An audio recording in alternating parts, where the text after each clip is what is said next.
மனுஷன் சண்டையை விட இந்த பள்ளி சண்டை சுவாரஸ்யமாக இருக்கு. கோழிய சண்டை மாதிரி பள்ளி அடித்து போடுது. திரும்பி பக்கத்தில் பேசிக்கிட்டே இருக்கேன், தலையை விடாமல் கவிக்கிட்டு இருக்கேன். இந்த பள்ளி 1/4 மணி நேரமாக இந்த பள்ளி இந்த வேலை தான் பார்த்துக்கிட்டு இருக்கு. நம்ம கிட்டக்க போய் இதை பிரித்து விடுவோம். அப்பா இது போகுமா என்னன்னு தெரியல. அதுவா நகர்தான்னு பார்ப்போம்.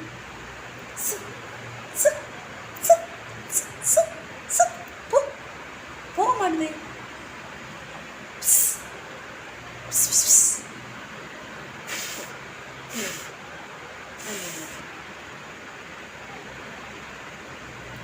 பச்சை இடத்துல இருக்கு. போ போ. இப்படியா இருக்கும்? நீயா நானான்னு போட்டி போட்டுட்டு இருக்கேன். இந்த பள்ளி விட மாட்டுது. அப்பா போய்